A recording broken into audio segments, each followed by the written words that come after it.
feel like it used to be my family, like my family's expectations.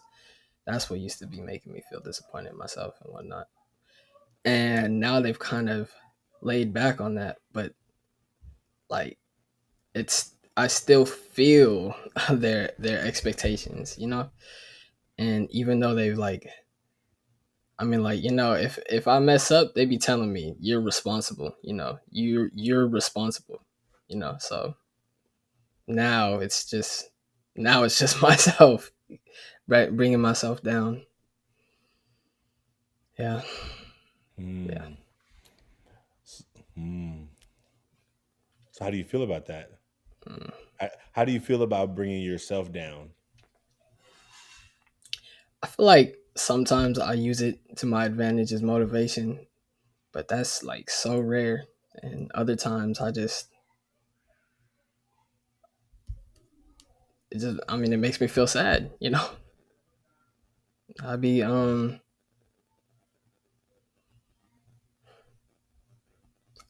feel like I know I could have made different choices and I could have done better.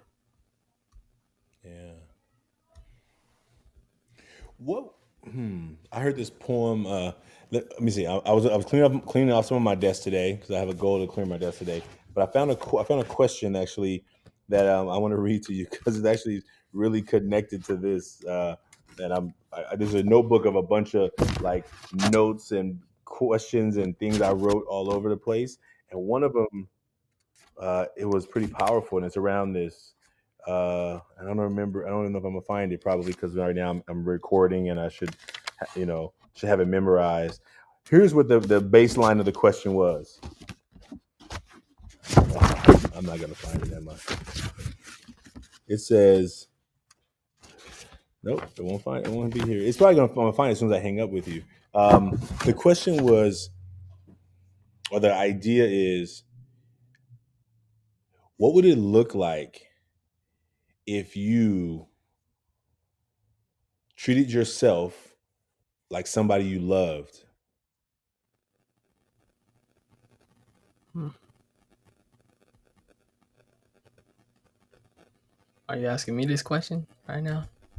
I don't know. I'm not really, not technically, kind of, kind of so I'm not really asking the question. It's a question just to ponder, right?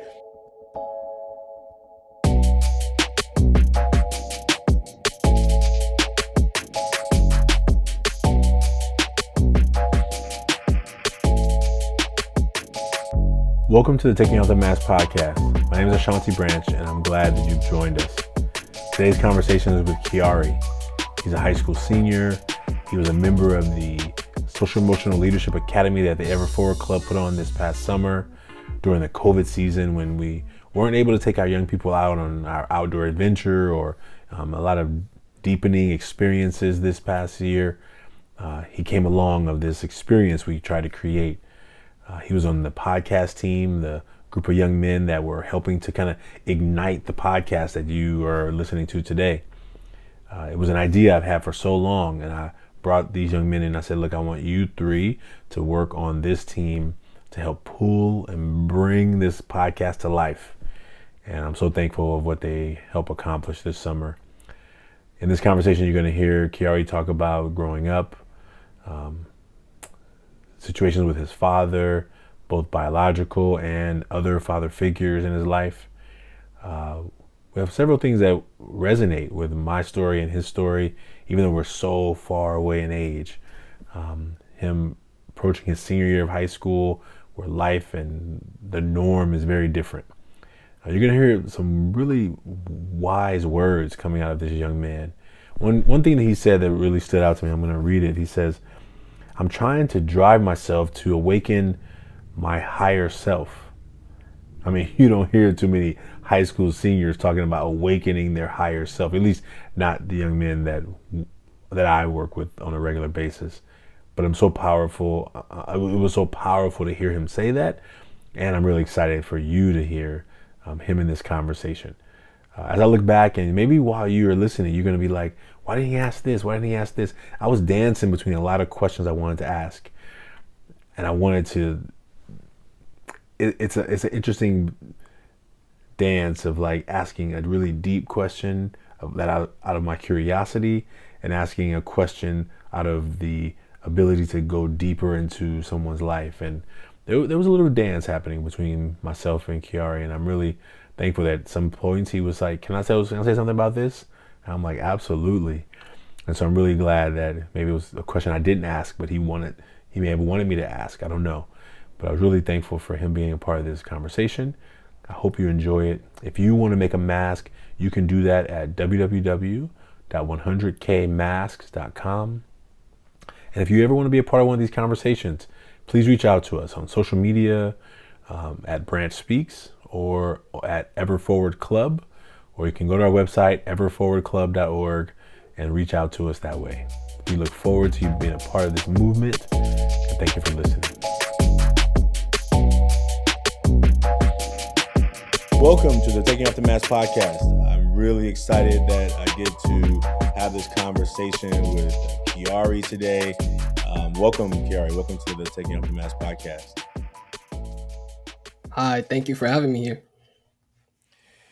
You know, Khiari was a part of our Social Emotional Leadership Academy this summer, and he was on the team who helped us to really kick off the podcast. And so this is his first time being in a conversation, whether it's a face-to-face or the conversation with me here.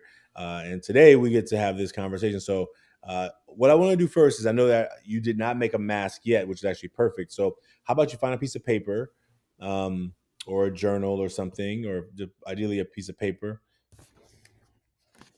All right. And so what you do is just fold the paper in half, like take the piece of paper and fold it in half. Is it in a notebook or is it loose? It's in a notebook. I can just rip it out. Okay. So fold it in half.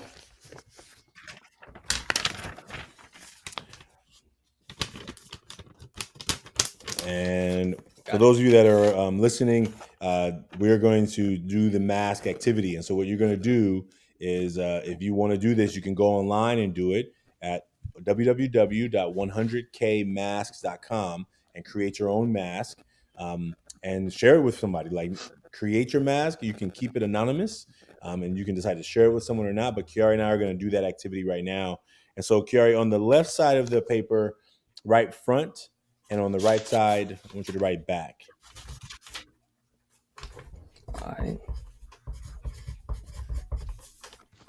Now, I'm trying to remember. I think the first time you and I did this activity, we were in Alameda. I think when I first met you, I think I had you and your Yeah. cousin make a mask, yeah, and then we talked about it, right? Yep. Yeah. So that was several years ago, maybe 2 Yep. years ago, almost, right?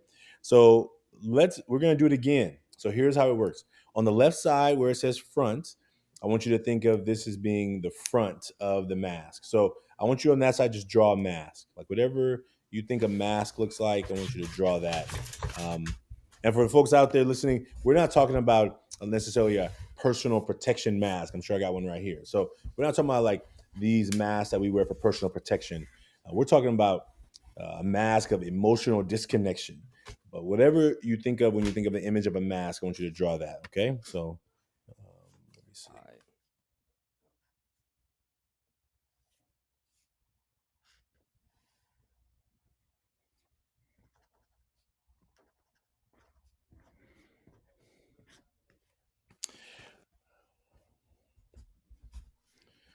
Were you able to draw your mask? You still drawing? Yep. Okay, great. I got it. All right. So this mask is a representation of kind of like what we let the world see.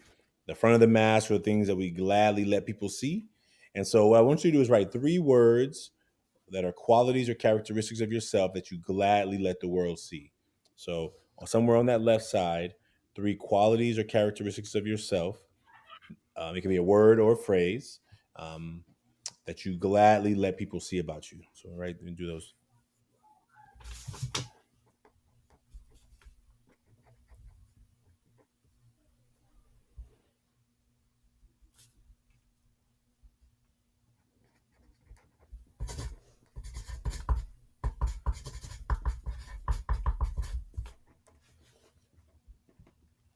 Okay.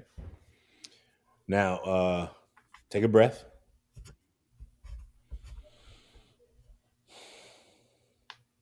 So now we're gonna go to the back, and the back is different than the front, right? The back is the All stuff right. that we normally don't let people see, the stuff we don't sometimes don't talk about. So I want you to just find three that you feel comfortable talking about today, and three things that you normally don't talk about or you normally don't let people see.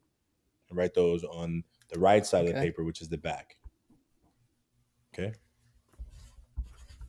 Yep.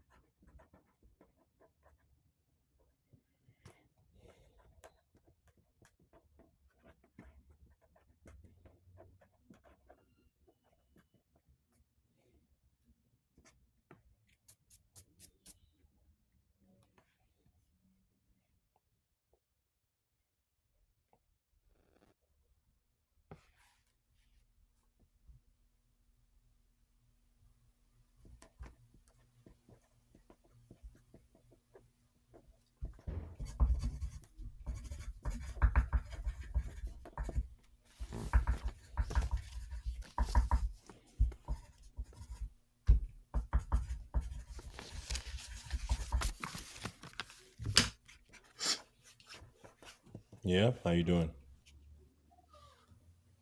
You got it. Got it. All right. Yeah. So here's what we normally do on this podcast is first I usually have the guests introduce themselves, tell us a little bit about themselves, and then after that kind of conversation, if they I may ask a little probing question to understand a little bit more. Then we share our masks, and then you'll get to decide who goes first. But we get a chance to then have a conversation about the masks. So first step is to just tell us about you. Tell the folks listening who you are. Tell us about you yourself. Um. All right. So my name's Khiari Allen-Infante. I'm now in the 12th grade, so I'm a senior. I go to Alameda High School. I grew up in the Bay. In a whole bunch of different cities. Oakland, currently in El Cerrito, lived in San Leandro, Alameda, pretty much everywhere. Um, my mom grew up. I grew up with my mom. She pretty much raised me on her own until I was like, just until a few years ago. My father came into my life when I was in like freshman year, I think. Um, and I've just been, staying at his house like half the week. Then I come over here, currently living with my grandfather and my mom, because we're looking for like a place to stay, trying to get stable, and yeah. Right on. Well, thank you for starting off by sharing a story about your father. Um, Hmm. what can you are you able to speak about? I don't know if it's going to come up on the mask, but I do want to ask the question.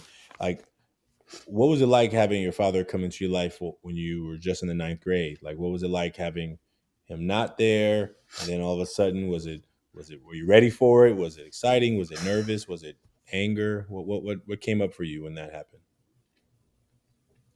I always say like my dad, since he came into my life so much later, it's not like I didn't like ever see him before. Yeah, I saw him like once every other year or something. But like even still, we'd only be at the park for a couple hours just to play ball real quick. I was like once a year, once every 2 years, something like that. So when he came into my life, like for real, started being a responsible parent and whatnot, it really felt more like a older brother, you know. Um, and just like the type of person that my father is, he's like a really like bro type of dude. Like like as a person, like he's always like acting younger than he actually is, which is like cool because it makes me feel like I do have an older brother. My father figure was always like, I want to say my grandpa has always been my father figure in my life. So when my dad came into my life, it didn't really change. Right. So yeah, Yeah. Thank you for that. I wasn't like angry with him or nothing, but it was just all cool. It was all love. I was happy that he was there. You know. Yeah. Well, thank you for that. I appreciate that. I didn't grow up with a father, so when a father finally came into my life when I was actually in, I think, sixth or seventh grade. Um, yeah, it was a little jarring, Mm. jarring in the sense that now there's somebody who was, and I don't know, did when he came into your life, did he live with you, or did you just kind of you visited him when there was time? Yeah, I visited him like just on the weekends, I think. Yeah. So when my mom got married, this man moved in. So then it was supposed to be this father. He wasn't my father, but he was supposed to be the father figure. Um, and he didn't really treat us like he did his own son. So you could feel Mm. that there was like a person there who's supposed to have authority. According to my mom, you have to listen to him. You're supposed to call him daddy. And I was like, he's not my daddy. That's your Mm. husband. That's a very big difference, Yeah. And so this is also this relationship of like some older figure, but he wasn't even, unfortunately, like a big brother. Sometimes, it was more like a tyrant, a tyrant Mm. toddler who then moved into your house and now has power over you. So that's how I Yeah. defined it usually. Could Um, I add to that? yeah, please. So like yeah, I mean pretty much the exact same thing happened to me, before my father came into my life. My mom had been seeing this man for quite some time, like actually not quite some time, for like 6 months, and then we all moved in, and he was also supposed to be my father figure. He did not treat me like he treated his own son. His son is like exactly a year younger than me, like Yeah, 11 months and 2 weeks younger than me, and it was just so much like he it was so obvious how he would like give his son more leeway than me constantly, and it was just, I mean, it wasn't really a fun time, like he would be getting phones, Xboxes for Christmas, all that. I'll be getting like these $5 toys from Target, all that, just yeah, a lot of favoritism there and stuff like that, and just with the treatment and all that. yeah. Yeah.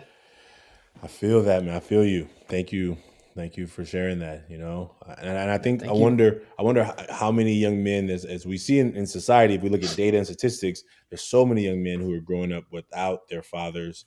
Some who even have biological fathers who are around. Like we hear Mm, stories all the time of people saying, "Oh yeah, my dad was around, but we we didn't hang out like that, right?"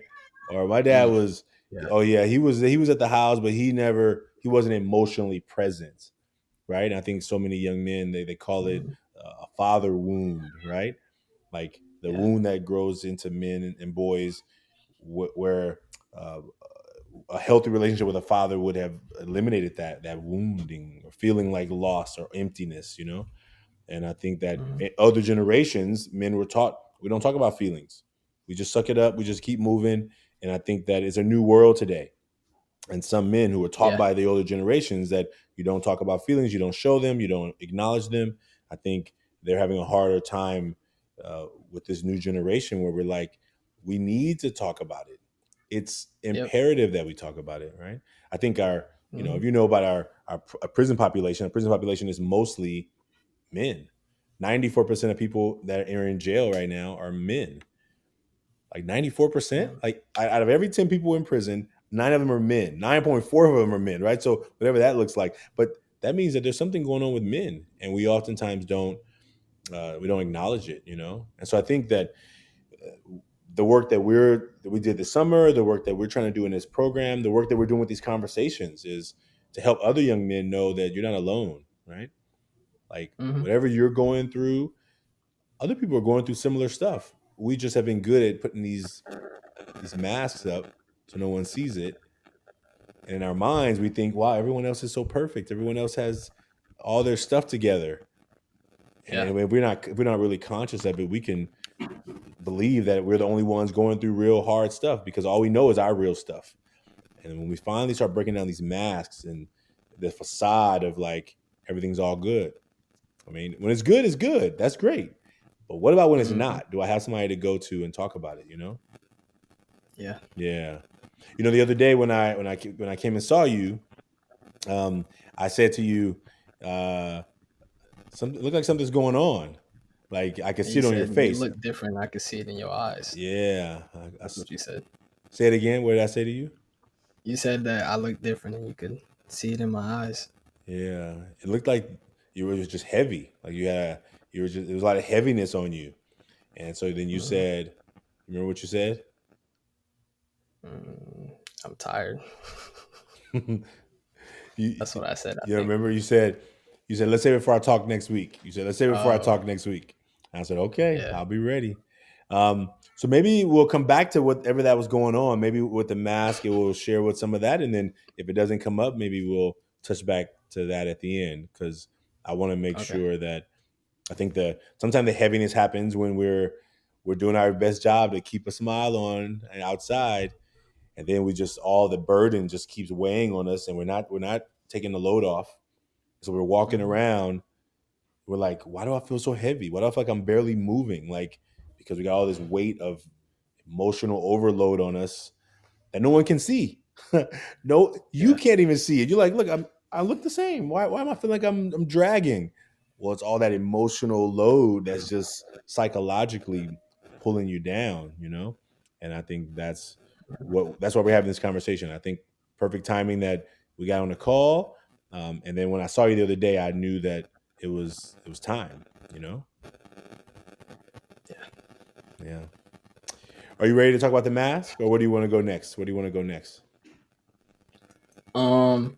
Well, I like the area where we were talking about like like. Actually, nah. I'm ready to go to the mask. I'm ready to go to the mask. Take a breath right Yeah. there. Take a breath. Take a breath. Yeah, take a breath. Take a breath.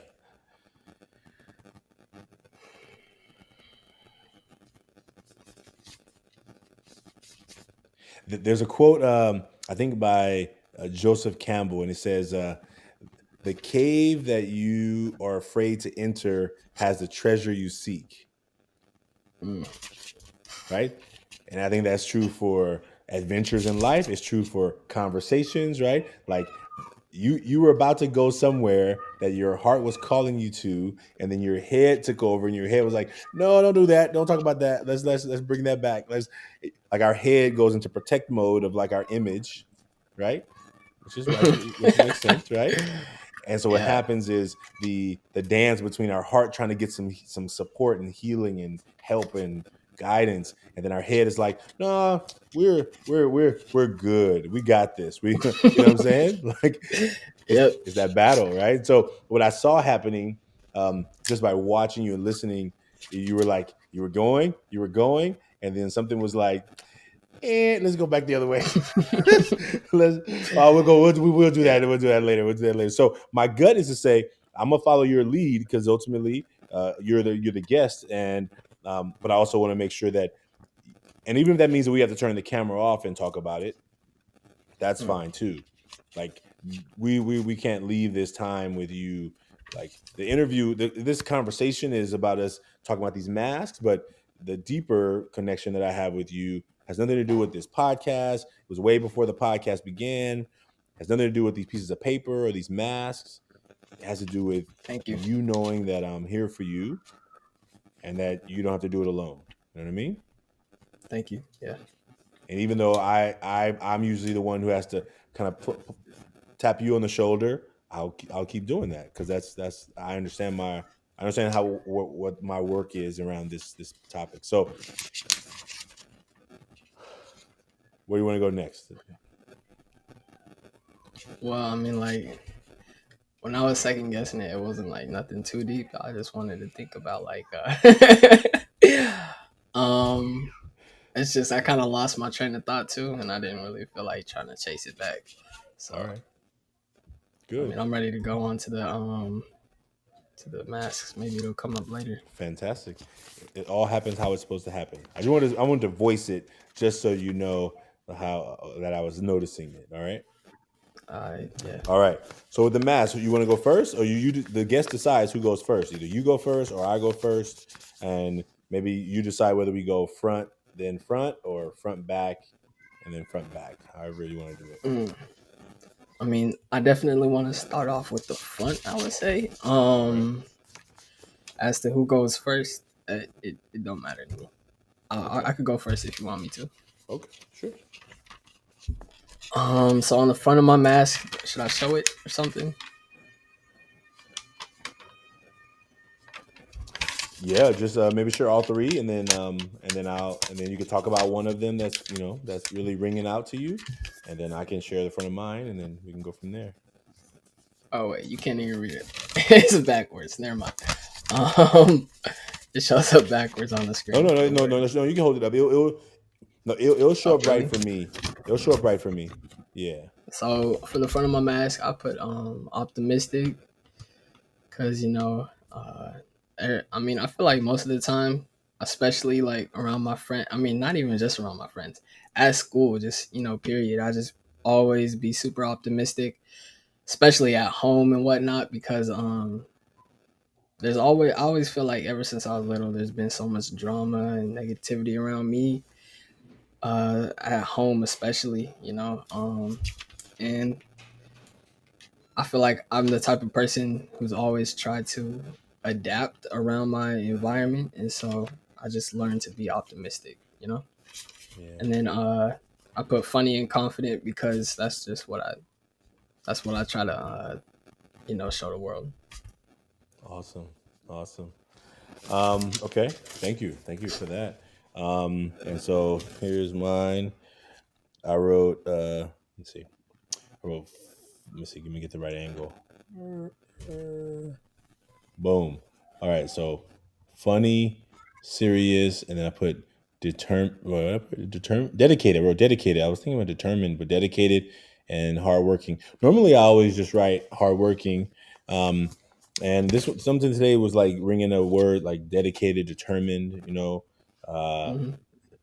I think funny and serious are those also the ones that are like try and keep it light, right? But also like really like intent on like getting stuff done and accomplished, and like having to find the balance between that, right? Sometimes Yeah. one shows up more prevalent than others, but and then I'll try and make a joke to like lighten it up, right? But it's all part of the things that I show. And then dedicated, hardworking, I think are you know since I've been little, right? I mean, I was responsible for others. I was taking care of my Mm. siblings. I was like I at 7 years old, I was on a talk the other day. I showed this picture of me at 7 when my little brother was just born, and I remember just like that responsibility that was like on my plate, like of like trying to be the man of the house when I didn't even know what that meant.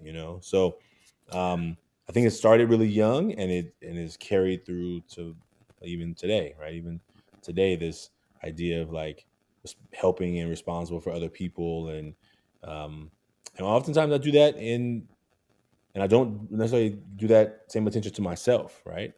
Like I don't always pay attention to my own needs or whatever because I'm so dedicated to building this organization and building this and helping these people, and sometimes I get to the end of the line and I'm like, or end of the day, and I'm like, oh my goodness, I got so much stuff to do still, and I'm like not done. It's like I'm like, Yeah. so I think it sometimes is a weird feeling that you working so hard and then you're like, I'm still not done. Like I'm still, you know, seeing gradual movement, but I think yeah, that's what calls out to me on the front today. I'm not sure.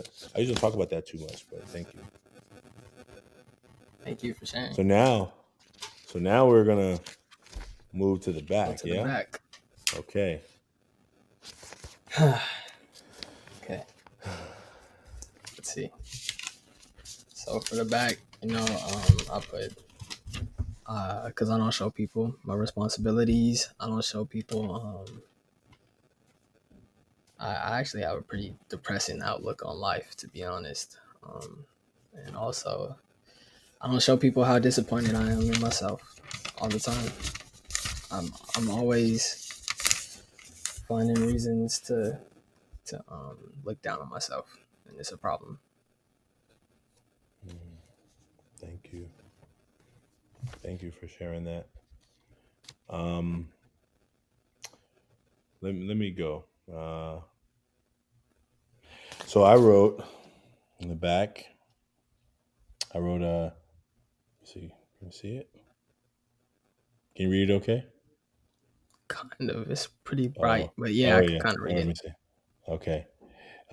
Fear of failure. Oh, and I have messy handwriting too, so I probably should have written a little neater. I I can wrote read it pretty well now.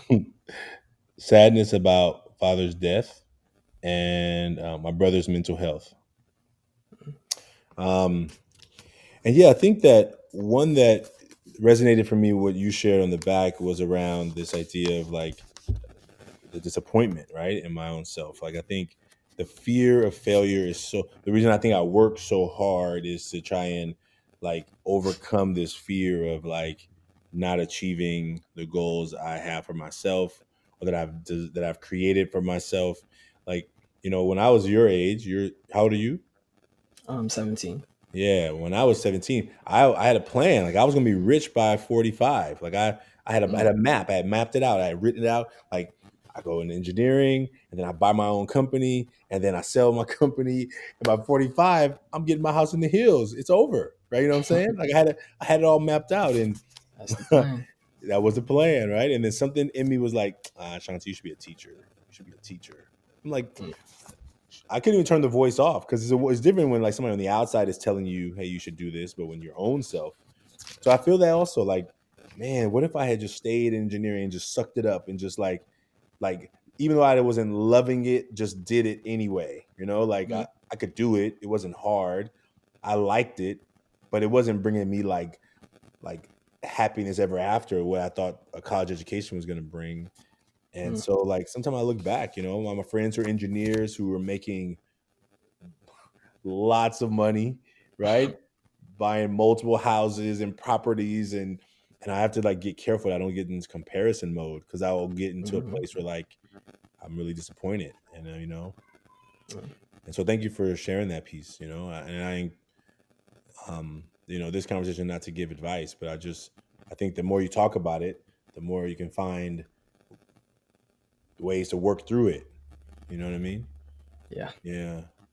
Do you know where that comes from? Do you know where those things that self talk comes from that you Um, like my self disappointment, like just I would say it comes from either the expectations of my family, and I just be like reflecting it. Like I be I take my family's expectations, and a lot of the time, like I feel like I should be setting my goals up to align where they have their goals set up for me as well. And a lot of the time, I just like my true self just it just don't work like that. So I get disappointed that I'm not I'm not who my family wants me to be. I'm not who my mom has been putting all this work into for me to become. You know, like I don't have like the best grades and stuff. Um, I'm disappointed in myself for that. I haven't made the best choices in high school over the last few years. I'm disappointed in myself for that as well. Just just a whole bunch of stuff.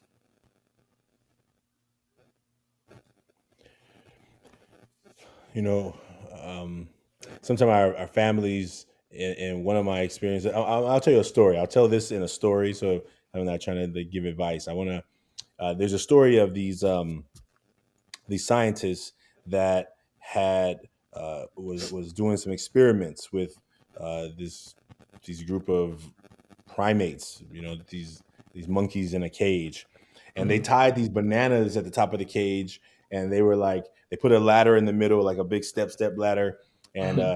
they just waited, and the monkeys were like, and they got food up there, like what's up? So the monkeys start going up to the get the bananas, and they throw ice cold water on them, and they're like they scream and they run back down to the bottom, and they're like, what just happened? Like, okay, we see the food there. We got a ladder to get to them. Why are we not getting to them? And they try it again. Boom. They get every time they go to the top, they get doused with ice cold water, right? Now at one Yeah. point, they all stop trying. They all stop trying. They all like hit. They say, you know what? I don't want. That's too painful. I mean, it's ice cold water. They're not hurt, but they're uncomfortable. Like I'm not going for it. Yeah. So they end up taking one of the monkeys out of the cage. They put a new monkey in the cage who's never experienced the ice cold water. And this monkey's looking at the rest of them are like, "What's wrong with y'all? Like, why y'all tripping? Like, don't y'all see that food up there?" Hmm. So he goes, he's like, well, I'm gonna leave y'all here because, and so he goes up to try and get it, and the other monkeys they grab him and they fight him and they bite him and they beat him up so that he does not go to the top. Because why do you think they're trying to beat him up? So that he don't get hurt. So he don't get the bananas. I don't If know. it, So that he doesn't get hurt, or so he doesn't get the yeah, bananas or well, something. well, what happens when they go to the top? What happened when they went to the They get top? doused in water. And so, what are they trying to protect him from? Getting doused in water. Yeah, because they all wanted them. They all wanted the bananas at some point, Hmm. but they didn't want the pain. And so what they end up doing is they end up pulling every monkey out that had been hit with cold water and put a new monkey in who had never experienced cold water. But because of the societal pressure, none of them went after the bananas, Wow. even though none of them had ever experienced cold water. And I imagine most of them were like, why are we? Maybe one of them was brave enough to be like, why are we? But they know that they're going to have to deal with the fighting of the people around them that says, don't go after your goals. Don't go after that dream. Don't go. It's hard. The water was not going to kill them. The water was uncomfortable. Hmm. If they could have handled the cold water, they could have still got the bananas, no problem. But because the Hmm. discomfort happens, and I think that sometimes that happens in families, right? They try and protect their children, others from experiencing discomfort, and they pull you back from things that you think are for you because it wasn't for them, that they couldn't withstand Hmm. the battle. And I'm not saying that's true for you. I'm just saying that's a story of what I experience in life and what I see around. So sometimes families are, no, you should be doing that. You shouldn't be a dancer. You should be a scientist. You shouldn't be a rapper. You should be a writer. Like the idea of what they tell you and what they do sometimes is to protect you from some of the discomfort that they had and maybe going after what really brings you joy and comes you alive, you know? Yeah. Thank you for So that that's the story. story. It was a good story. Yeah. Are right now most of the pressures you feel, so a lot of the stuff you said was things that your family expects from you. Are you feeling that a lot of that pressure? Like you're not happy with yourself, not because of your own personal stuff, but because of what people are telling you? It's a mix of both. I feel like it used to be my family, like my family's expectations. That's what used to be making me feel disappointed in myself and whatnot. And now they've kind of laid back on that, but like it's I still feel their expectations, you know? And even though they've like I mean like, if I mess up, they be telling me you're responsible, You're responsible, So now it's just myself, right, bringing myself down. Yeah. Yeah. Hmm. Hmm. So how do you feel about that? Mm. How do you feel about bringing yourself down? I feel like sometimes I use it to my advantage as motivation, but that's like so rare. And other times I mean, it makes me feel sad. I be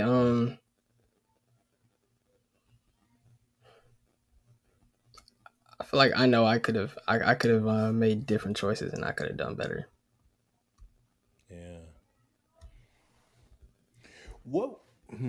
I heard this poem. Let me see. I was cleaning off some of my desk today because I have a goal to clear my desk today. But I found a question actually that I want to read to you because it's actually really connected to this. That there's a notebook of a bunch of like notes and questions and things I wrote all over the place, and one of them it was pretty powerful, and it's around this. I don't remember. I don't even know if I'm gonna find it. Probably because right now I'm recording, and I should, should have it memorized.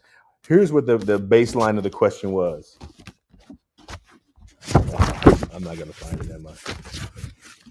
It says nope. It won't find. It won't be here. It's probably gonna find it as soon as I hang up with you. The question was, or the idea is, what would it look like if you treated yourself like somebody you loved? Hmm. Are you asking me this question right now? I don't know. I'm not really, not technically, kind of, kind of I'm not really asking the question. It's a question just to ponder, right? Yeah. What would it look like, right? Because if you don't feel good about it, right, and maybe you're okay with it, but I think this idea of like, what would it be like if you were like Adam Roa is the name of the poet. That's his name. He says in his one of his poems, he talks about that. He says, what if you treated yourself like someone you loved? Would you ever talk about somebody you loved like that? Would you ever? Hmm. Because sometimes we just subconsciously don't even the negative self talk. Les Brown said 97% of self talk is negative. The things we say about ourselves, the messages we say about ourselves, they're usually negative self talk. And when we hear people talking positive about themselves, sometimes it's almost seen as a negative thing. You can't be bragging. You can't be talking positive about yourself. Oh, you're arrogant. You got a big ego. And we're Mm-hmm. like, because most of the people I know, I was taught you can't be talking positive about yourself. You can't be bragging. Mm. And so therefore, some people begin to like, I know I do. I began to like try and downplay what I think is really special about me because I don't want to make others feel uncomfortable. You know? Yeah, for sure. I think there's that quote that says like our deepest fear is not that we are inadequate. Our deepest fear is that we're powerful beyond measure. Right? Mm. It's our light. It's our light that shines so bright. But why do we dim our light around other people so they don't feel uncomfortable around us? Right? Like whatever's in you is meant to shine. And I think I don't know. That really resonates with me, brother. I just want to, I encourage you to find that other voice, the other voice that won't let you do that to yourself. I don't know. Or Yeah. maybe this one standing out to me. I feel like lately Yeah. I've been really on that track, to be honest. Like, I spent a lot of time on YouTube, just like listening and learning and stuff from other educated people, Um most of the time it's stuff that's like positive, like pretty much all the time it's stuff that's positive and like, trying to drive myself to awaken to my higher self and whatnot. So I feel like I've been doing a good job with that recently. I just wanted to say that. Good. I'm Yeah, glad. I'm glad to hear that. thank you. What else do you want to talk about? What else do you want? Is there anything else on the mask you want to talk about, or any other topic that you want to talk about? Thank you for sharing that. Thank you for letting me connect with you around that topic, Hmm. and I resonate with it. So you're not alone. Thank you. Yeah. What else do you um want to talk about? let's see. I mean, snap. Let me take a look back at this mask. Let's see the back side of the mask. I guess I want to talk about like responsibilities because I know you can relate to that. Um, I've told you before how I have to. I'm always taking care of my younger brother. I always gotta watch him so that my mom could either go to work so that we have money for rent and food and all that stuff. Lately, that's been chilling back because I got this school, so like I can't really like always be watching him. But I would say like that's just been a big part of my last few years. Ever since my brother's been here, man. Well, when my brother was first born, right? We, as in my mom, my little brother, me, my little brother's father, and my little brother's other older brother. Um, we all lived together in the house. and then and then we split up because it just wasn't really working out. And my brother's father's side of the family, they moved over to Atlanta, so they just dipped out. And then I think eventually, like, there was like some working out with the courts about like how my brother has to switch in between houses, and that's just that itself has just been so much drama and extra added stress in this household. And when it comes to drama and stress in this household, it always seems like either they taking out their anger on me, or they always gotta I'm always here to listen to my family. I try to like help them out because I feel like I myself, I'm pretty emotionally intelligent. I'm really good at controlling my emotions, I would say. I don't really get angry like that, like hardly ever. And if I do get angry, it's not really gonna like do much. I'll just like think like, damn, that sucks. Like what can you do about that? Because it's all in the past and whatnot. But like, I mean, yeah, I would just, I don't really know where I'm going with this, but I'm just saying like I got a lot of people's stress always just like around me. It feels like, and that just sucks. Yeah. Do you feel ever worried that you don't show anger? Nah, No. I feel like So nah, no. like, do you ever feel anger?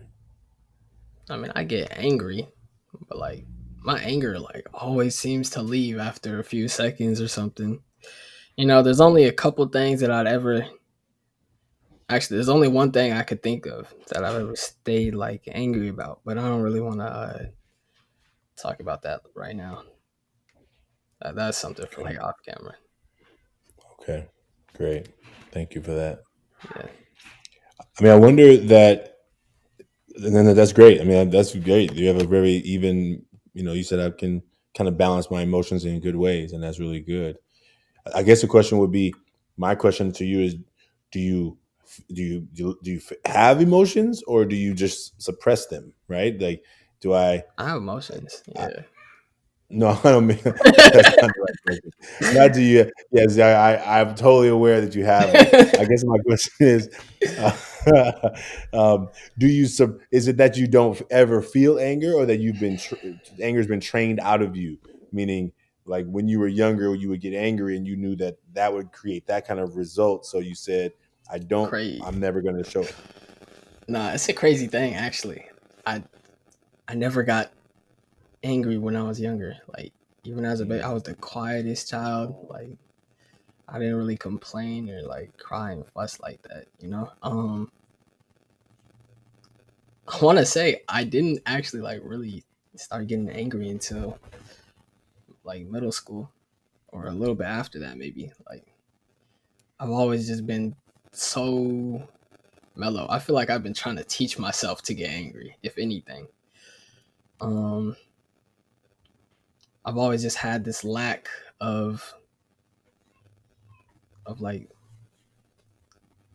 I've always had a lack of emotions for sure. When I was younger, like I didn't really feel like I was living life. I feel like I was looking at life, if that makes any sense. Like I was always just there observing. I never like got like emotion. Like I never invested emotionally into like anything, like at all. Like I don't know. It doesn't really. I don't know if that makes sense, but like I never would really like get angry for some reason. I don't know why. It wasn't until like a few years ago that I really like started to have my own way of feeling about things. I would always just like look at stuff and be like, that's that. Hmm.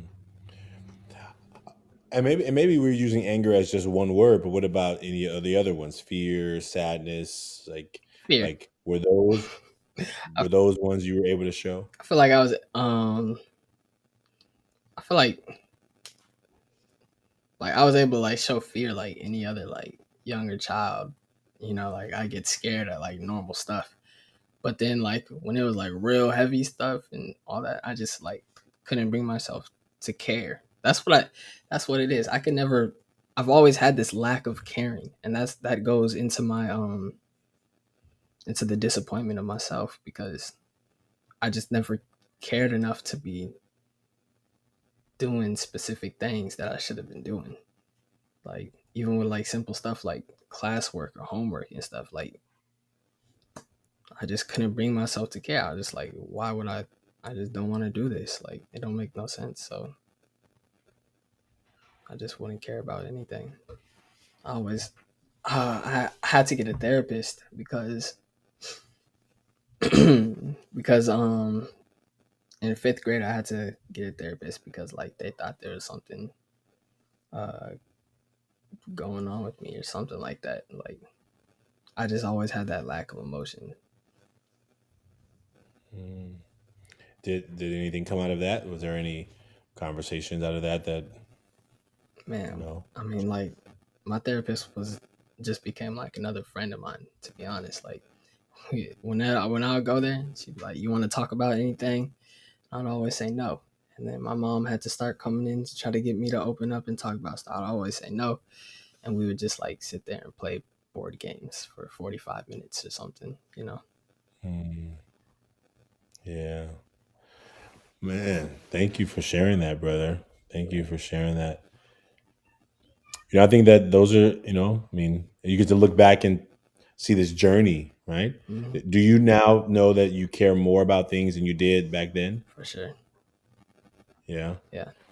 And I think now that you're a senior, you're in this like a lot of reflection is happening, right? Like, oh man, maybe I should have cared more back then, right? And I Sure. wonder sometimes I'm sure people were on along the way were like, hey man, you better step it up. Come on, Lou, you better step it up. You're gonna make your senior year really hard on yourself, and you're like, I got it. This is whatever, right? Yeah. And now your senior year, you're like, oh, I guess they were right. Maybe they were kind of right. Maybe I should have listened to all those old people who thought they knew stuff, you know. Hmm. But it's part of the journey, right? You got your and now when you get older and you have a family and nieces and nephews that you get to mentor, you'd be like, listen, let me tell you what I did. I did this. Yeah, and maybe you don't want to necessarily go down that road, right? And I think it always have those situations where we can either learn from others' mistakes or we sometimes get a chance to learn from our own, you know? Yeah. Yeah. Right on, man. Right on. Well, I'm really thankful that you made time to come on the podcast today. I imagine this is um, you and I've had a couple of conversations over the last several months, but I think thank you for being willing to share some of your story, and I think you are going to help inspire other young men to also like take a load off and not do it I hope. alone, right? So I hope so. I believe so. And maybe you know some friends. Maybe you know somebody who you want to bring on here and do a face to face with them. Mm, Maybe like you and that person make a mask and then talk about your masks. It's not an interview, but it's a conversation to just take the facade down a little bit, take the mask off a little bit. for So if sure. you know think of anybody, let us know, and we'll set you up so that I won't be there. It'll just be you and that person, and you all make a mask, and then you talk about it, and then you're done. Maybe like 20 minutes.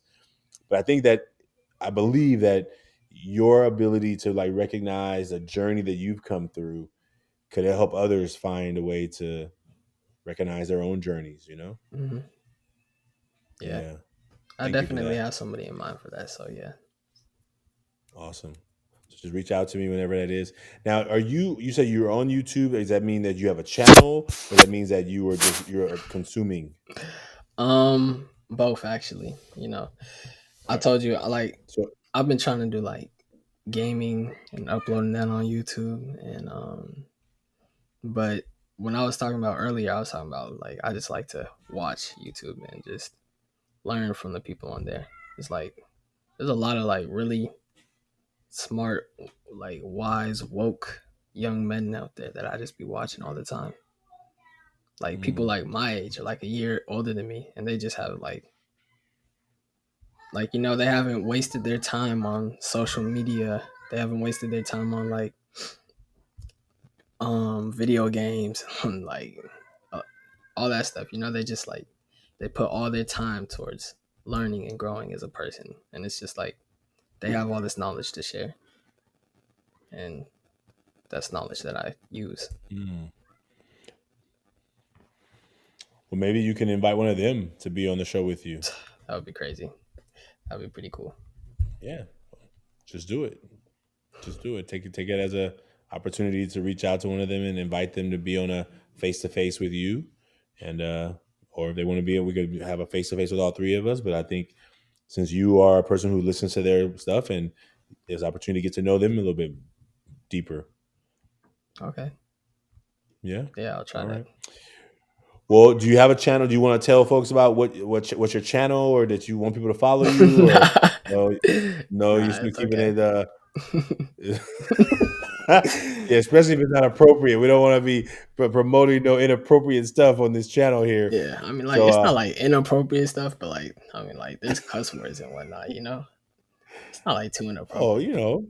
But like, I mean, yeah, I just don't want people like being on my channel unless like they found it themselves because they want to watch that type of content. You know, that's just how okay. it is for me. Hey, that's fair. Hey, that's fair. Just, that's fair. I'm gonna leave it there. I'm gonna leave it there.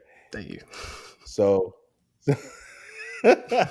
well, man, thank you so much. Is there any last sentence you want to say to young people out there, 17-year-olds, high school seniors? Is there a message, a quote, something you want to leave them with as we Mm. close out our time together?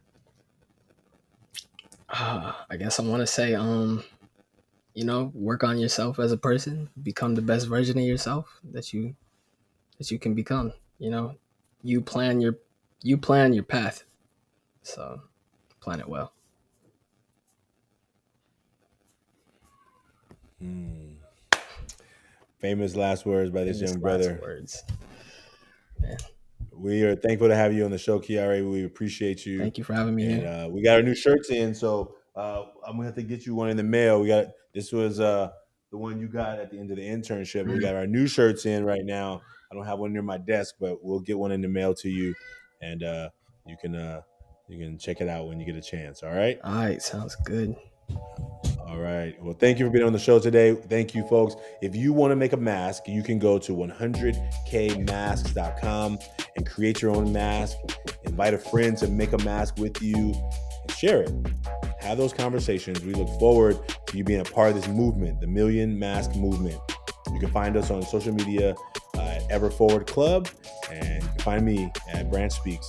Look forward to speaking with you again soon.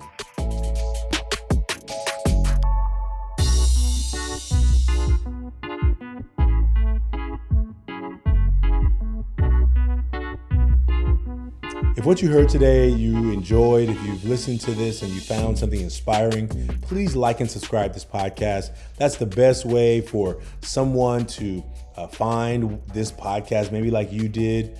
Please tell someone about it. If you know, listen to some of our previous episodes, and if one of them rings out to you, please share it with somebody you know. We also invite people to join us in a face-to-face where they come together with another person to make a mask and talk about that mask together. There's short conversations, about 20, 30 minutes. So if that's something that's interesting to you, please send us a message, send us in the comments below, let us know that you're interested in that. And we look forward to you joining the movement of the Million Mask Movement. And check out our new shirt. I don't know if you can see it, but this is our new shirt, the Million Mask Movement. And so we'll have these soon available, but we look forward to you being a part of the movement and supporting our work. Please consider supporting the work that we do in Ever Forward and in the work that we do in the Million Mask Movement to let people around the world realize that they're not alone. Thank you.